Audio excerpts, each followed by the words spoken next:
I was looking closely. Hi there, Ryan. Hey, I'm Nick Foster. I'm going to be moderating tonight. I'm a member of the CU Denver Film Club. Thanks for talking to us. And Hi, I'm Marley Tremmel. I will be moderating as well. Recording in progress. Recording is in progress. cool. Thanks for coming in. So we're going to start off with our first question, which is about Brick. That's your debut film, for those who don't know. You wrote it out of film school, and it was made for a very small budget. Just talk us through the funding of that film and the production of it. Yeah, so first of all, hello, everybody. And hey, Walter, wherever you are. Oh, there he is. So I went to film school. I went to undergraduate film school in Los Angeles, and I graduated. And when I got out, I didn't have any real connections in the industry. My family wasn't in the business. I didn't have many social skills. I wasn't good at kind of networking and schmoozing. But I had written a script for Brick, and that was right out of school when I was like 22. So basically, what I did, and I kind of spent my 20s doing this, is I just got the script to anybody who would read it. Literally anybody. There was no strategizing about, oh, this is the right type of person for this, or oh, this person has a connection to the. No, anybody that like was even vaguely connected with the industry who would read this thing, I gave it to.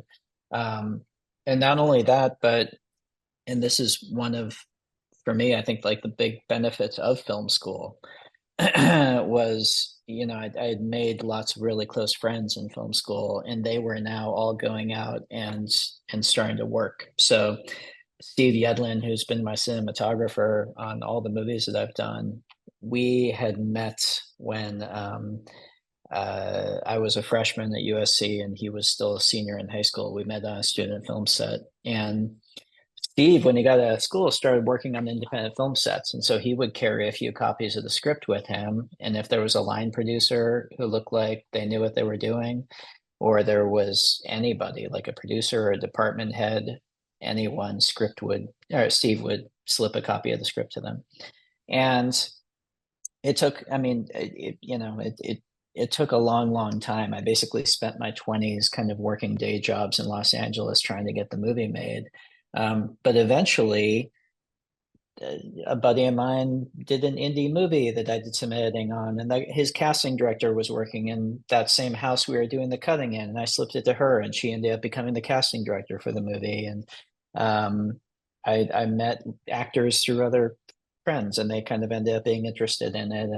And I guess the last piece of the puzzle was I met my producer, Ram Bergman, and I got very, very lucky with this. This was later in the process. This was, I was probably like 28 or 29 at this point, and had the movie almost come together and fall apart multiple times. By that point, through this exact process of just lots of people reading and passing the script around, I had found an agent, and I wasn't getting like a bunch of work through the agent, but at least I had somebody.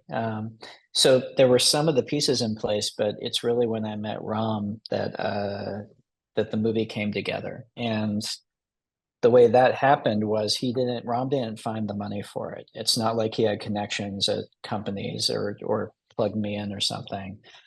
But what he did was he kind of reoriented my thinking about how to get this movie made. And I guess the way that I had been approaching it, which is kind of the typical way that you approach something, is you have your script, you have a buddy who knows a line producer who you can get a favor from.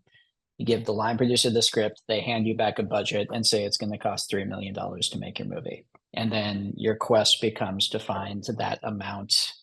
And that's the only way you can get your movie made in your head. And that's what I had been doing for my 20s, basically.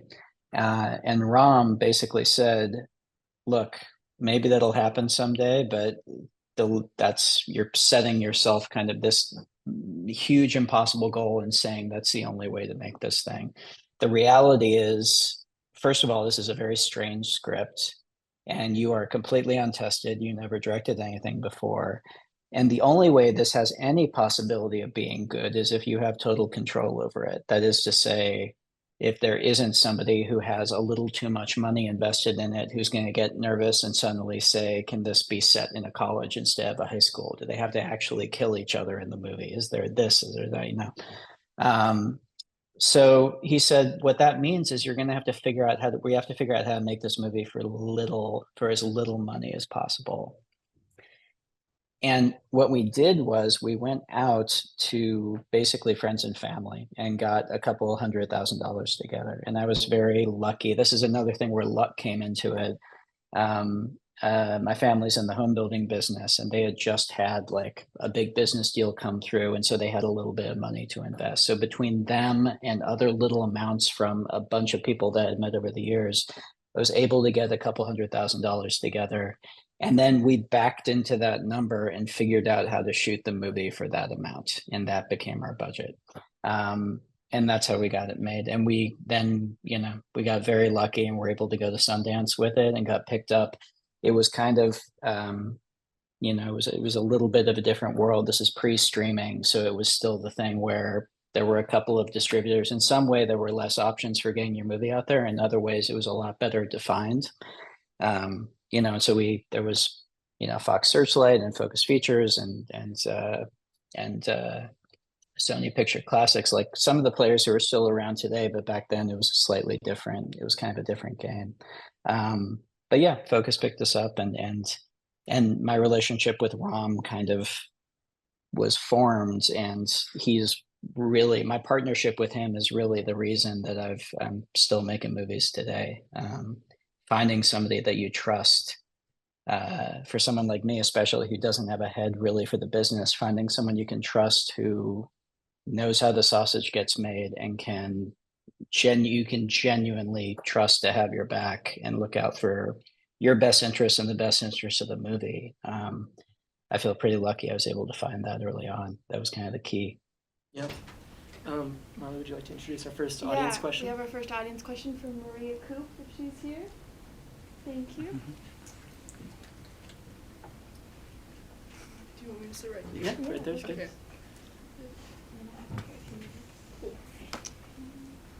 Cool. Hello. Hello. So, since making Brick, how do you feel like you've grown as a director? Oh, that's a good question. I mean, I think, and I mean, you guys, I'm sure you found the same thing. Like, I don't know if any of you made features yet, but making shorts or whatever, everything you make, it's kind of like in one of those Marvel movies where they go into like the gamma ray tank, and it's like a growth accelerator, I think. I think every single film you make, you learn so much, and that doesn't stop. That's what's kind of exciting is having now like made a number of movies. I can tell you the last movie I made, Glass Onion, felt like just as steep a learning curve for me as the first movie I made, Brick. If you're open to it, I feel like that's the other part of the equation. I feel like part of the essence of it is first of all making sure, and this applies after you've made some number of movies, but it also really applies to your first film, is making sure that what you're attempting doesn't feel like something you know how to do. Making sure that whatever you're attempting feels scary in that way, where it's just a little beyond what you're exactly what you can see for it. And I feel like if you keep doing that, first of all, that means that you're trying something that's genuinely exciting. That means that it's going to push back on you and push your abilities, and that means you're going to have to put more of yourself into it. And that means you'll keep growing, So I don't know if that's exactly an answer, but Yeah, no, that makes sense. Thanks, And Maria. just, Yeah. Oh, ask the second part if you'd like to. Yeah. just a follow up to that, what's your approach to writing stories that you feel confident to show to a producer and that stand out to audiences? Well, I think it's I think ultimately you have to. This is going to sound kind of pat, but it's really kind of the only real honest answer. You have to really write it for yourself, I guess, and you've got to first and foremost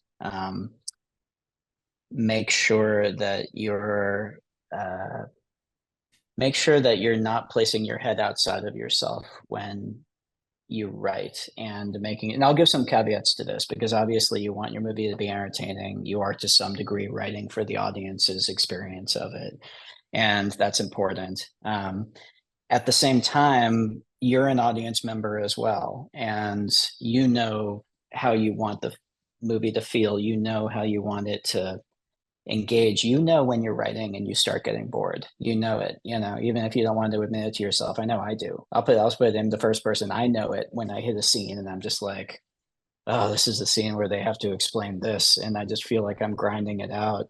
And that's kind of a sign to stop and step back from the whole thing, or to just kind of throw the table over metaphorically and say, okay, what if suddenly we pan over and the guy comes into the room with a bomb or something?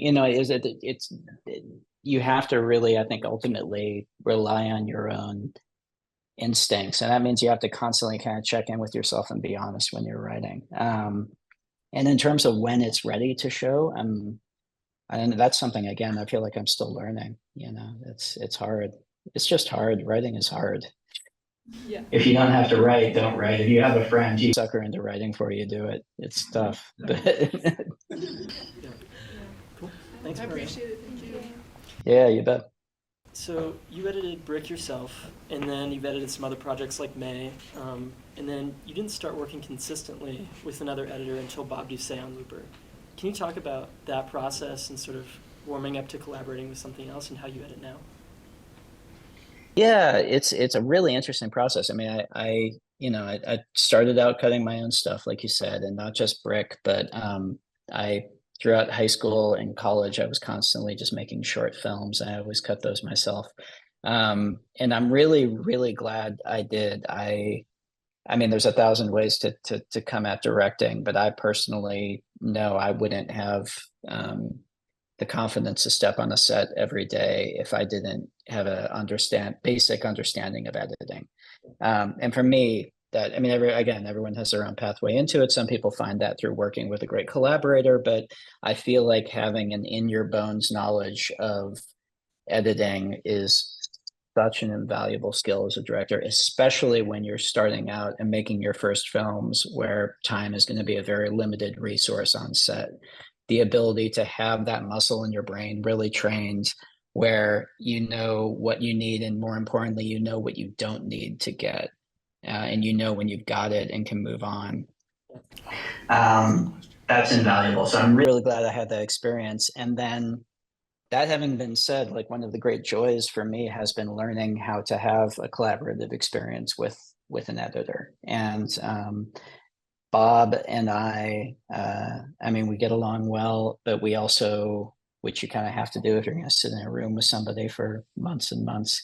But I guess where the collaboration for me really, really helps is, with a feature as opposed to with a short. The first part of the process is you cut every scene until you feel like, okay, that's exactly what I wanted that scene to be. And then the difference is you then watch the whole thing put together and you want to shoot yourself in the face because the whole thing doesn't work. And you don't know why, because every scene you watch it in a vacuum and it's exactly what you intended. And then it becomes then the process starts getting very interesting because it becomes much more like diagnosing a sick animal rather than fixing a car. It becomes much more strangely intuitive, and an element of like alchemy comes into it, where the place where the problem's showing up is not necessarily where the problem is. If you have an issue with your ending, the most likely thing is you got to take a look at your first act and see what's going on. Or there'll be a thing where you lift something out of the middle of the movie and suddenly your ending it's becomes this very in balancing tone, balancing character, how the audience feels about different characters. It becomes this this very complicated sort of intuitive process. And the further you get into it and the more critical the decisions become, the less perspective you have on it, because you've been staring at the damn thing for, you know, months and months, and you're so sick of it. And so for me, especially in the process of making a feature, that's where having a collaborator that I could really trust and can just get a read off of and bounce back and forth on, and even disagree with, even have him throw out something that I'm like, no, that's totally wrong. And then we start arguing about it, and either I come around to it or we find the source of what he's saying. It's just having somebody else in the room to bounce off of instead of being alone. Yeah, it is super, super valuable for me. Hey, Ryan. Hey, Walkie. How's up? So, How you doing? Hanging in there. So, I'm always coaching these guys on like professionalism and stuff and presentation. So I'm always like the disruptor of that. I just want to say that, kind of hit the ground running and we're asking questions and stuff. Awesome questions. But I want everyone to have an opportunity to express their excitement that you're here. So let's give Ryan a big welcome, you guys. Very excited to be here. This is a true pleasure. Yeah, we're really grateful that you took some time out of your schedule to talk with us. I also wanted to sort of drop this little thing that this guy here, Nick, the first time that I ever met Nick, he told me about a trailer that he cut in the Rian Johnson style. And I was like, what the hell is Rian Johnson style? Hey, what does that mean? I'm curious. I'll send it to you. He is the biggest fan of yours that I've ever met. It's ridiculous. Yeah. And It's good to meet you, Nick. He's played it cool, but he was a mess a few minutes ago. And Walter, you can't. You're giving me a blow up his spot like that. yeah, I have a personality disorder. Also, we have a question from the head of our department, from David Liban. He's going to come over and ask you a question. I'm going to get out of the way. I'm going to let him run it. I just wanted to say hey. Cool. Yeah. Walter. Yeah. Thanks a lot, Walter. Hey, I'm David. Nice to meet you. It was a real pleasure. Hey, Thank you. David. So nice to talk to you, and thank you for doing this. It's really exciting. I'm also a big fan, maybe not as big as Nick, but I'm up there. And I was really a big fan of Breaking Bad. I wanted to talk a little about the television shows that you worked on as well. Like some of my favorite episodes from that show are Fly and the last episode with the remote control gun and everything. And so I guess I had two questions for you. One of it is like, what is the difference for you working in the television industry versus when you're working on a feature film? And I'd love to know a little bit more about your control over, let's say, the episode of The Fly, and how do you like block for TV when the characters are already kind of established before your arrival? Yeah, I mean, for me, process-wise, there's kind of no difference. I haven't done, with the caveat that I haven't done a ton of TV. I did 3 episodes of Breaking Bad. I've directed a few episodes of the show Poker Face that I've done, and a couple other random things, but I haven't done a ton of it. And I've always had the luxury of kind of working with great people on it. So I guess I've had a pretty specific experience with it. But a couple of things, like what you said in terms of like the characters are kind of like set, that was kind of my expectation when I came into it, especially coming into Breaking Bad with actors like, Cranston and Aaron Paul and Anna Gunn and all of these just kind of, killers who had been making fantastic stuff. I kind of felt like, okay, I'm there to kind of figure out how to shoot it, but they know their character better than I ever could. And the reality is that's not the case. That's not what I found, because if a show has good writing, the way Breaking Bad did, those scripts are constantly going to be, I mean, the actors might know the basis of their character, but the show is constantly going to be pushing them into places that those characters had never been before. And they're still going to need, you have to be there as a sounding board for them and to do the basic job of a director, which is to be an audience for them and watch and let them know if it starts feeling starts feeling dishonest or doesn't feel like it works.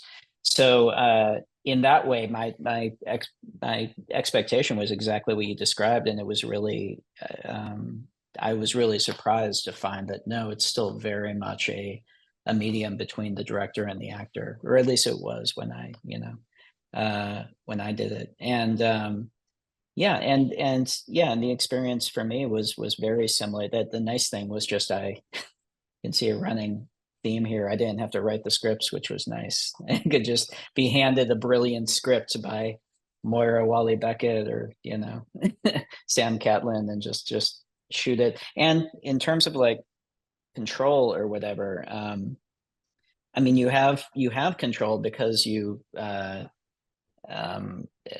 because you're on set and you're directing, and it's still in that way, it's kind of your thing, or at least it was when I did it. But I guess also,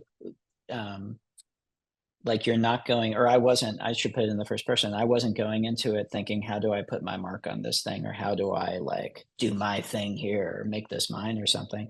I think, you're going into somebody else's playground. My only goal was to kind of read the script and then put what I experienced on the page as powerfully on the screen as possible. Which I guess is should always be your only goal. If you're thinking in terms of what's my style, what do I do with the camera or something, I think that's kind of putting the cart before the horse. You should really just be thinking in terms of how do I want the audience to feel at every given moment, and what's the most powerful choice in terms of every tool that I've got to make them feel that. Great, thank you. Thank you. Yeah. I have one last thing, and I don't want to hog the time while but what was it like getting a Star Wars gig? That was Sven. That was insane, and it was because that was it's what I grew up with. It was my it's a sound. This is boring to talk about because so many people our age, I think, had this experience, and so many people of so many different ages, but you grow up with it as a kid. It's kind of like your mythology when you grow up, and so it was so deeply meaningful to me. And then to be writing for and working with Mark Hamill and Carrie Fisher, and to be walk onto the Millennium Falcon set, but more than that, to like I had the best experience in my life making that movie, and then putting the movie out there and getting to interact with Star Wars fans. I think look, I grew up when the prequels were coming out. I was in college, and so I kind of was raised in a time of war for Star Wars. I was kind of very familiar with how passionate Star Wars fans are when they love something and when they don't love something. So that wasn't a surprise to me that both sides of those were going to be represented. I'll say though, there's a lot of talk about kind of the dark side of Star Wars fandom. There's a lot of talk about not even the dark side of it, but just how passionate people are and how love it or hate it and kind of all this stuff. And the internet's kind of exacerbated that. But I'll say, having been the guy who actually like went through the storm of putting a big Star Wars movie out, it was so joyful. And the reality is that, yeah, people like it, people don't like it, but the amount of people that I've had deep conversations with who the movie has profoundly touched in different ways, or made them think, or whatever. I mean, I'm putting that, so much of that, on the fact that it's Star Wars and that it has that weight to it. That's not like, it's the equivalent of kind of strapping a rocket to your back as a storyteller. You have that going for you, but to be able to experience that, it's kind of the reason you want to tell stories in the first place. And and Star Wars fans are awesome, so it was, the whole thing top to bottom was kind of a dream. Great. Well, thank you very much. Yeah, you bet. Yeah, so we actually have our next audience question from a student, Jack Costello, if you want to come down. Yeah. All right, thank you. Hello, I'm Hey, Jack. Jay. Hey, Jack. So I guess my question is that one of the big signs that I'm watching a film of yours is your beautiful work with character blocking, and camera, lighting, editing. I get all those things, but blocking characters in a scene is like a mystical art to me. And I was just wondering if you had a process or like with Steve Yedlin, to do this, or do you just jump into it and hope it works out?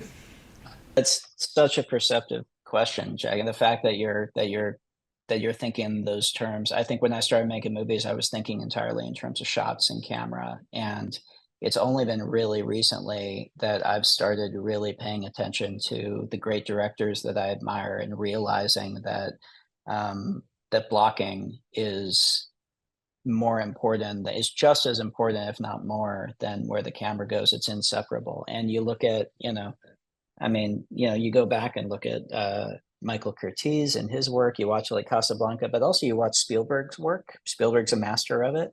And that's the reason Spielberg's able to do those long single one shots and you don't even realize it's a oneer, is because the blocking is so good.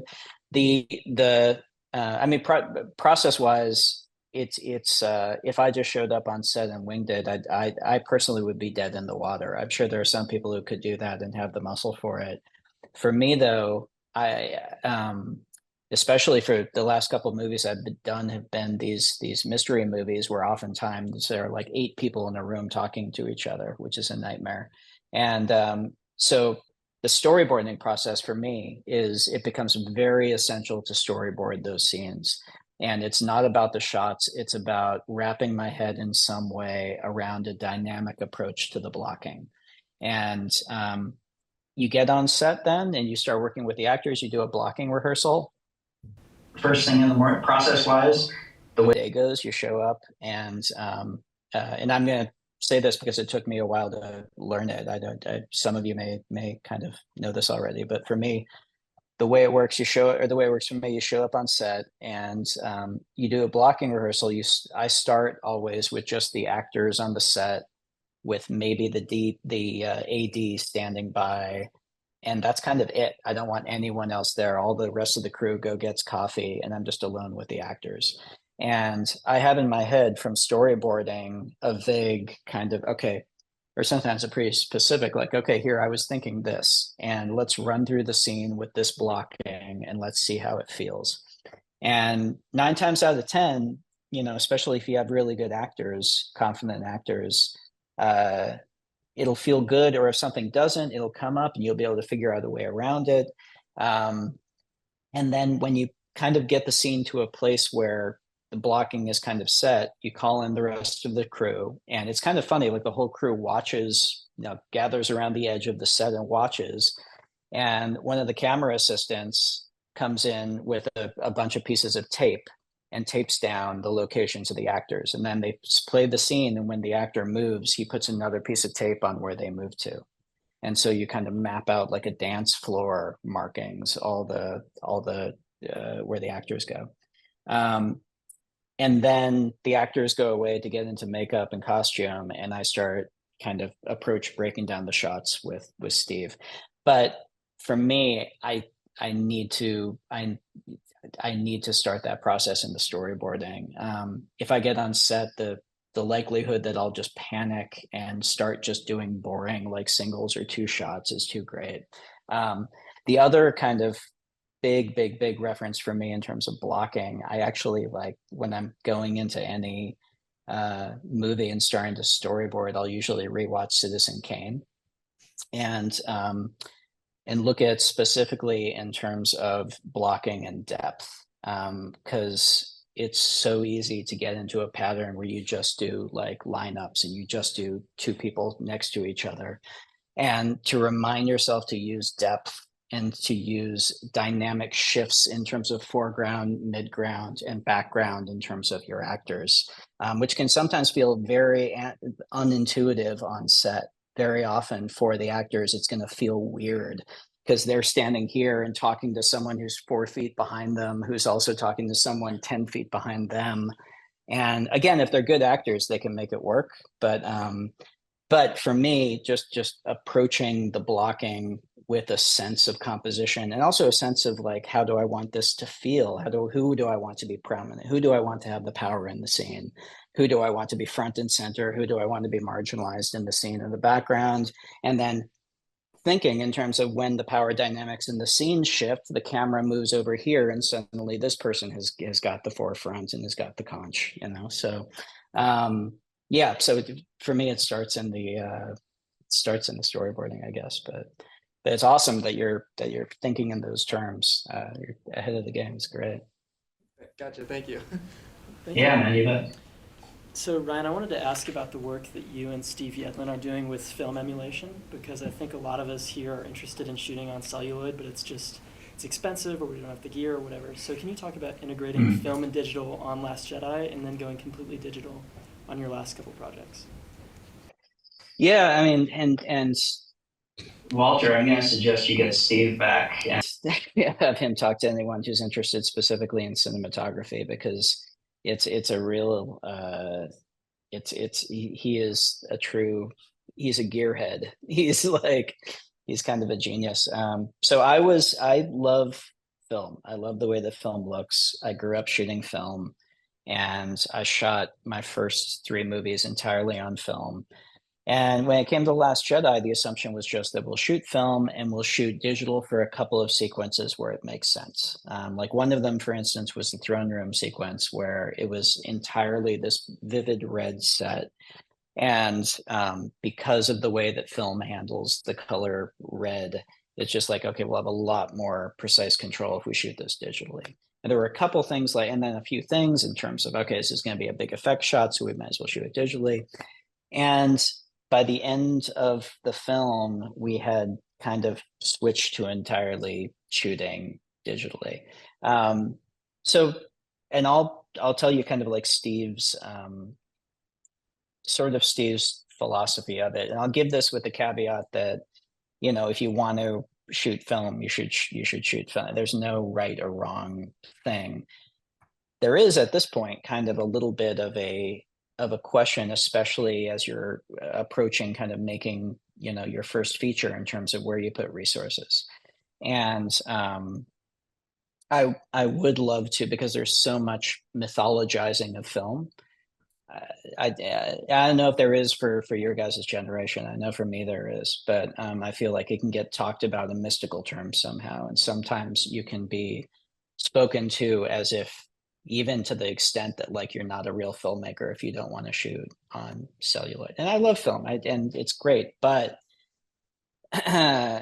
there's nothing magical about it. And I feel like it's almost a crime that it's been mythologized to that degree at this point. Because if you think about the history of film, if you think about the history literally of film, of celluloid, you know, Eastman Kodak and the color scientists there and the chemists who developed it, they didn't stop at nitrate film. They kept developing, and they found a more stable celluloid base. And then they didn't stop at 3-print Technicolor. They went on and found like a one where they could pack it all together so it was easier to film with.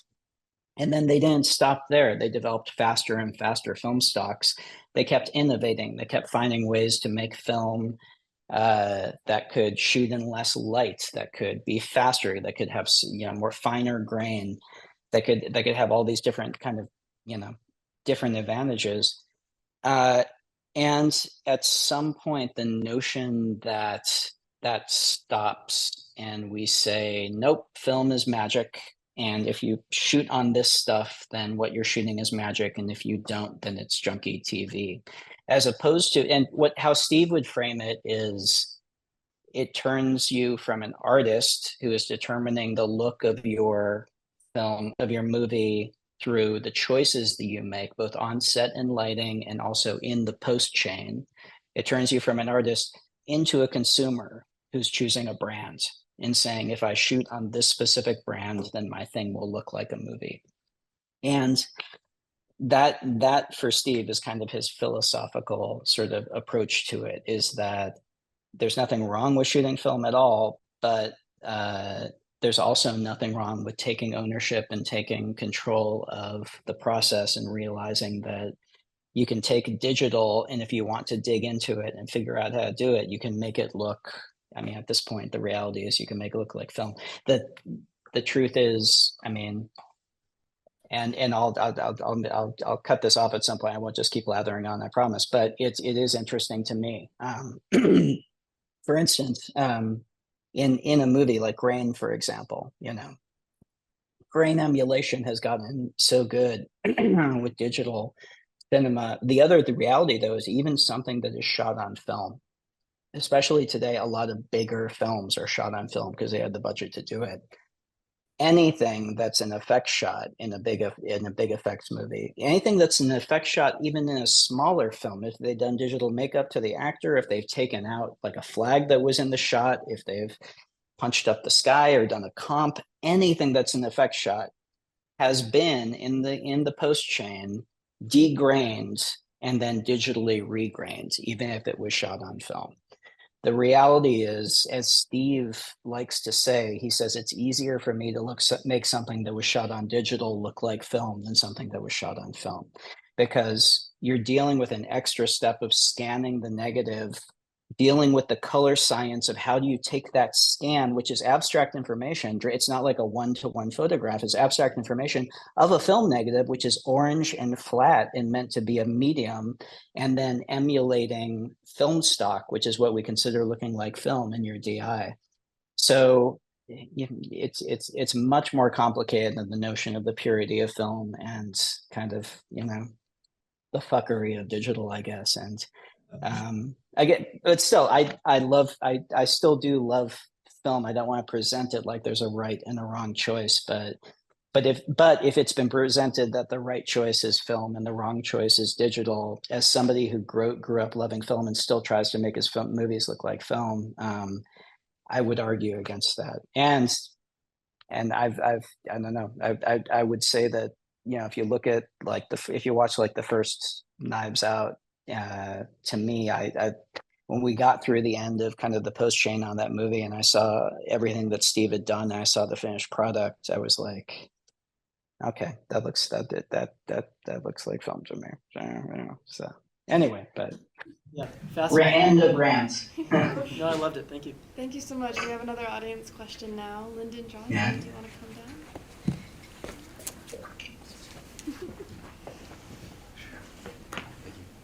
Hey Ryan, thank you so much for speaking with us. I just have a general question, basically about I've really admired a lot of your unique lighting setups that you've done over the years, especially on Knives Out. I saw that fake lighthouse you did, and also that huge fake window. And I think all of Knives Out is shot with these really large, soft light sources, but you still maintain a lot of shape and contrast. And so I just kind of wanted to ask you, sort of, if you could speak on what your process looks like working with a cinematographer to create these unique lighting setups. Yeah, I've got, and again, I would say you guys should try, Walter, you should try and I'll hook you up with Steve. Let's get Steve in here. Because the reality is for me, but this is maybe a useful answer for some people in the audience. I don't have Soderbergh or PTA. I don't have a brain that knows how to translate the feeling that I want the scene to look like to, okay, put this light here, put that light there. I don't have that part of my brain. Luckily, I have Steve. So I communicate with Steve not in technical terms, like let's light it with a big thing up here and we'll put a soft here and this and that. I communicate the way I do with any other department head, which is telling him how I want it to feel, telling him how I want it to look, telling him the emotional content of the scene and how I want this lighting to kind of back that up. And let's go very extreme here. And could we have it be? I'll give him references sometimes. And then he'll kind of pitch me back, okay, what if we do this and this, and then we'll kind of go back and forth with it. Steve has been really, and there are some, if anyone in the audience doesn't know who he's referring to, there's some really fun stuff where we started realizing the thing that you see in movies, like in glasses specifically, of just seeing kind of the big softbox in them. Steve kind of working with our grips and realizing that he could take these big silks that we were lighting it with and do these oversized silhouettes of window panes on them. And then it's a tiny detail, but when you're holding a big close-up, it's a big thing actually. Kind of you see the light and it has window panes and it just looks like a window instead of a movie light. Just stuff like that, which is partially just to keep ourselves entertained on set, but it's kind of a cool detail. Cool. Thank you so much. Yeah, you bet.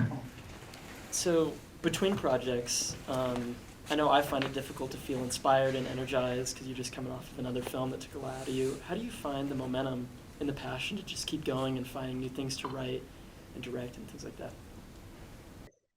I mean, I think that you, yeah, I don't know. I'm sure you guys, you know, probably feel the same way. I feel like you have to give yourself space to fill the tank back up, and whatever that means for you. For me, generally means you know, reading, watching movies, taking time, and reading stuff that has nothing to do with not looking for books to like inspire the next movie or something like that, but going off down kind of like arcane passageways of things that I'm just interested in, and that applies also like hobbies. And that can lead you into like strange places, like playing music, playing anyway. Filling up the tank by doing stuff that inspires you, disconnected from the intent of how can I use this for the next movie, I think is ironically for me the way that I get excited about different things, and that leads to here's the thing I'm genuinely excited about. Oh, I want to express that, and I do that through movies, you know. Thank you. We have another audience question now. Lucas Barda, do you want to come down? Oh my God. Okay. Okay. Hi, Ryan. I'm Lucas. Lucas. All right. So, thank you. Are you wearing a Last Jedi t-shirt, Lucas? Yes, I am. I am wearing a Star Wars. Yeah. Yes. My man. Yeah. All right. So my question is about the writing process of the Benoit Blanc movies, like movies that I'm a huge fan of. So I'm curious how your writing process kind of starts for those. Like, does it begin with like a theme, a location, like types of characters you want to see? Like, how does that like for Knives Out or Glass Onion? How did that process like really begin for writing those films? That's a really good question. It's I mean, and it's a little different for each one, but I mean, with Knives Out, for example, that was something that the basic concept of I had for like a decade before I wrote it, and the basic concept being kind of twofold. Kind of first of all being that I love this genre of the whodunit. And I took so much pleasure in growing up reading Agatha Christie's books and watching those Peter Ustinov adaptations of it back in the day. It was a genre I just deeply loved. But every time I kind of like thought about doing one, what always hung me up was I'm also like fundamentally in my bones a Hitchcock devotee, and there's a reason that Hitchcock specifically hated whodunits. It's because a whodunit puts all of its chips down on a moment of surprise at the end of, aha, it was this person. And Hitchcock's whole thing was like in Vertigo, he shows you whodunit in the letter reading scene a third of the way through the movie. And the rest of it, you're ahead of the main character, but you're aware of it. So that turns it from surprise at the end, from one moment of surprise at the end, into a movie filled with tension of you wondering how this is going to be revealed. So I fundamentally believe in tension versus surprise, which is kind of antithetical to the form of the whodunit. So for Knives Out, it was the idea of doing, has anyone not seen Knives Out yet in the audience? Cover your ears if you have. Okay, all right. About to do spoilers. It was the idea of building a suspense engine into a whodunit, of doing this false thing where the audience thinks the game is that we're subverting the whodunit by showing you who did it. When we do the thing of Martha accidentally, you know, giving him the wrong amount of the drug, and then it becomes a Hitchcock movie where we know she's gotten into this horrible situation. And we're seeing, and this detective who is ostensibly the good guy, but the mechanics of the movie, he's almost like played like the antagonist now, because we don't want Marta to get caught for this. But Benoit Blanc, the greatest detective in the world, is on the case. We know he's going to solve it at the end, but we don't want her to get caught. So that being like the Hitchcock engine of it, and then the notion of pulling the rug and kind of adding this extra twist at the end where it turns back into a whodunit. So something that starts as a classic whodunit, turns into a Hitchcock suspense movie, and then just at the last minute turns back into whodunit. So you still get the detective's denouement in the library, and you still get the it was that person, the surprise. Have your cake and eat it too. So it was that combined with the idea of taking this form of the whodunit that we mostly see as period pieces set in England and doing it in America like right now, and not making any concessions towards it being timeless, but just saying, nope, this is set right now, and maybe it'll be dated in a few years, but the family's going to be arguing about immigration and Trump in the middle of it, and we're going to kind of explicitly make it about what would happen to a rich white family if the grandfather died and gave all the money to his immigrant nurse. And right now, in terms of the politics of Trump and family, what would that actually mean? Which, growing up reading Agatha Christie, is not that wild to swing, because the reality is that's what Christie was doing. She wasn't an overtly political writer, but she was always writing to her time. She never wrote cloistered little period pieces. She was always talking about, especially there's so much in her books about the place of women in society, and kind of there's always the dynamic of the younger generation and kind of in the post-war era. And so that's kind of what she was doing. It's kind of bringing it back to that by saying, let's write it to America right now. All right. Yeah, thank you so much. Okay, I have my soapbox here, so I'm just going to take a moment to say thank you so much. Thank you so much. You're such a huge inspiration to me. Star Wars and Knives Out are a couple of the big reasons why I'm here, like going down this path. So it's really great getting to talk to you. That means a lot, man. Thank you so much. I appreciate that. Thank you. We have another audience person in row and wants to come down.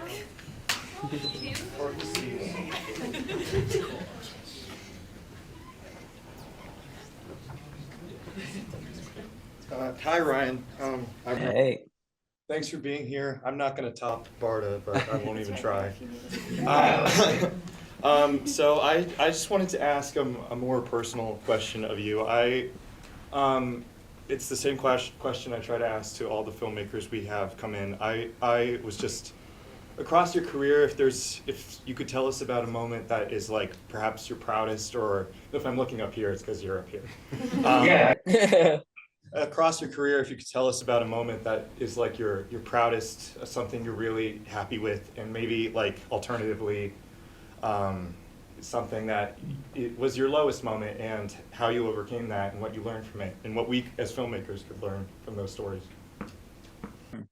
That's a good question. That's hard. It's really, really hard, because every single movie has had like the highest and the lowest point of your life in it. I think like every single thing that you attempt, it's hard to kind of, I mean, it's in terms of I mean, I'll say this in terms of what, like right now I feel very proud of, especially in this month. I'm right now, I'm putting together the third Benoit Blanc movie. So we're kind of getting the band back together, and we're getting ready to shoot it. And it's getting the band back together and having it be Steve, who I've been behind the camera with since we were 18, and having it be Ram, who I've now been working with, for 20 years, and Nathan, my cousin, who's my composer. We've been making movies together since we were 7. And having, I don't know, I guess I grew up making movies with my friends when I was like in high school and then college, and it wasn't a career path. It was just kind of what we did on the weekends because we wanted to. And my hope was to be able to maintain that as what sets feel like. And the fact that I can walk on a set and look around and see my friends there, and that it still feels like that is the best thing. And that's, I mean, as you guys are, have formed those kind of friendships and have found those people, or if not, you will. And when you find those people, just remembering that, remembering to treasure that and to hold on to it and to not take it for granted, I think is probably huge, and yeah, I don't know. The lowest point is always when you watch the first assembly. It's always the lowest point of your life. But then it gets better. Well, thank you. Thanks, Fred. Yeah, man, you bet. Sophie, do you want to come down? What?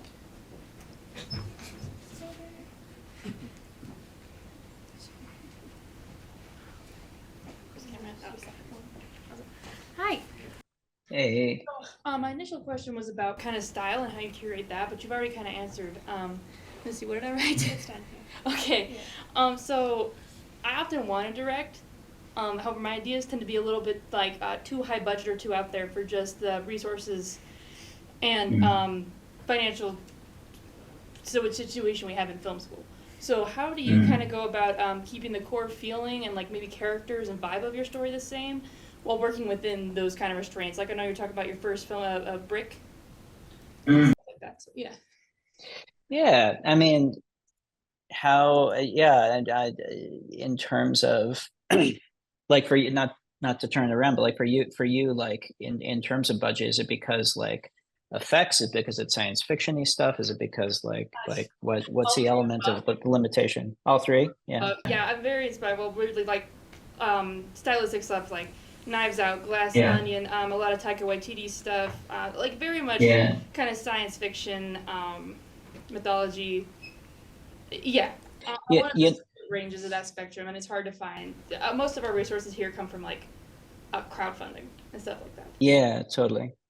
Well, I mean, I think one thing that was and look, there's definitely an element in terms of, especially when you're, coming up with stuff, it at the beginning, there is an element of thinking, what can I accomplish? And there is a degree to which the creative and the practical are always merged. At the same time, I remember a movie that was incredibly inspiring to me, specifically in film school, was La Jetée, which I don't know if Walter's shown you guys or if you've seen it.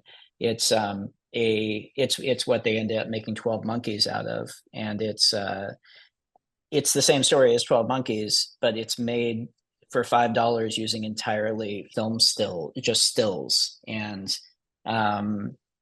it works this to the same degree that 12 Monkeys does. It pulls off this incredibly brain twisting science fiction thing, creates a whole different futuristic world, and you could make it with a couple of friends this weekend with a still camera. And so I guess that always kind of was inspiring to me whenever I would think in terms of in terms of throwing it out there in terms of scale, just thinking that, remembering that the only way to do something is not the way that a Hollywood movie would do it, and that thinking in terms of your limitations kind of being opportunities to, okay, how do I then express kind of the idea of a spaceship in a way? David Lynch is somebody else who does it incredibly well. I'm sure we get a lot of people here are probably David Lynch fans, but a lot of kind of the lo-fi effects that he does have an emotional resonance and can scare you and create kind of uncanny feelings more than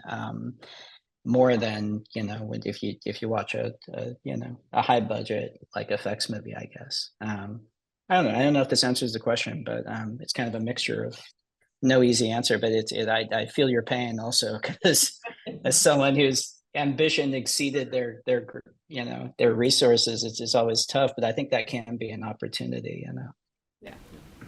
And Really I guess also just remembering that, just also thinking in terms of what you want to accomplish and thinking about what the actual heart of it is, thinking about what the emotional impact you want the audience to have is, and thinking, what do I actually, what is the essence of that? And most often it won't be having the scope of a huge set or anything. Most often there is like a more confined, intimate way to get it across. And that can be a great challenge and a great, opportunity. Yeah, it's very insightful. Also, my dad says hi. He introduced me to Star Wars. We both still love it and watch it regularly. Selling hello. Thank you so much. We are just about out of time here, Ryan. Thank you so much. Walter's going to close us out. But before that, I just got to say, because since Walter blew my cover, I love all your films, but The Brothers Bloom in particular is one that just has a special place. And my families were big fans, and we quote it all the time at home. So I just want to say thank you for that film. So I love it. Oh, that's so meaningful. Nobody's seen that movie. That's really cool. I love it, and that was a deeply, deeply, deeply personal movie for me. So the fact that you connected with it, that means a lot to me. Thank you for telling me that. Yeah. That was also my favorite of your films, Ryan. Oh, So, okay. So you're talking in a room, a house full of 18, 19, 20-year-olds, aspiring filmmakers, and they've heard all the scary stuff about how hard it is and everything. But what would you say to yourself when you were 18, 19, and 20 and terrified about your future? What would you say to him? Or what do you wish I think, yeah, I mean, I think that in some ways, first of all, there's a lot of kind of scary stuff right now about how the industry is in flux, how the industry is collapsing, blah, blah, blah. The reality is, yes, there are things that are unprecedented now. The reality is, my wife is a film historian, and kind of living with her and that being very present in our household, you very quickly realize that the Hollywood has been collapsing since the moment it was born. And the vaudeville collapsed into Nickelodeons collapsed into one-reelers collapsed in the introduction of the feature, and so on and so forth. When TV came around, everybody was pulling their hair out saying, this is it, movies are over. And then, so to some degree, it was always thus. And I think, not to say that what's happening today has just happened before. It's always new, it's always growing. I will say this also, though.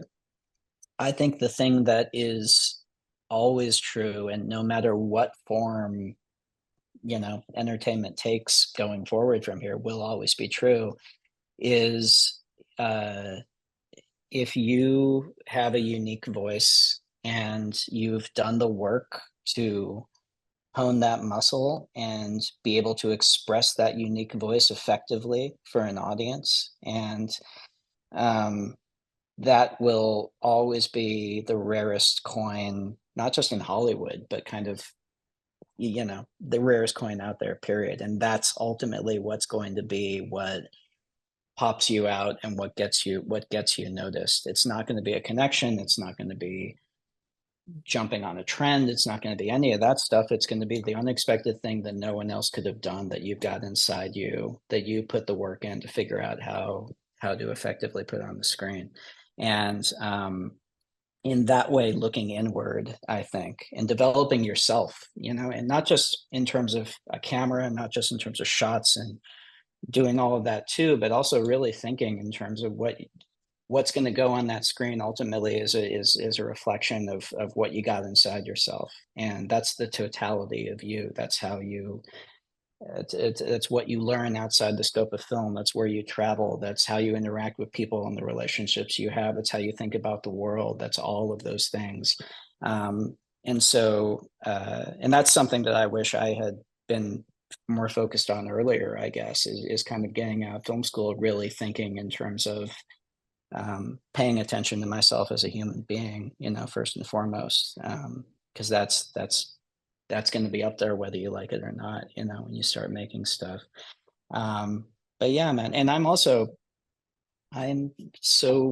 know, I feel really excited right now in terms of the future of movies. And I feel excited because I think, I don't know, it feels a little bit like it's the late 60s, and where, that there's a bunch of stuff like Dr. Dolittle is dying in the theaters and the old system is kind of crumbling, and we are primed for a new wave, and it's going to come from you guys. And I think right now audiences are genuinely hungry for some new interesting stuff, and it hasn't emerged yet. And I don't know what form it's going to take. I think it's going to surprise all of us, but it's going to come, it's going to come from you guys, and that's genuinely exciting. So go make some cool shit, man. Get out there.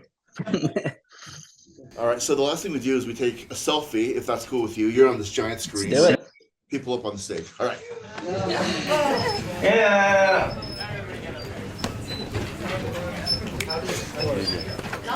Everyone up. Wait, oh, okay. You know, let me get the picture. Oh, okay. Jamie, maybe you always. Oh my God.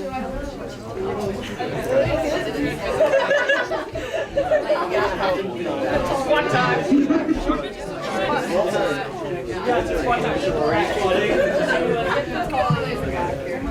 Walter, you're probably gonna have to go all the way back there. Should I just sit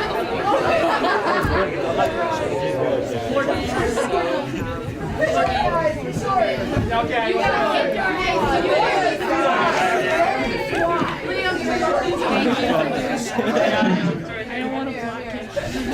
There you go. All right, by the count of three, guys, say Brothers Bloom. 1, 2, 3. All right, thank you, Ryan. Thank you guys. Thank you. Great questions. It was such a pleasure, guys.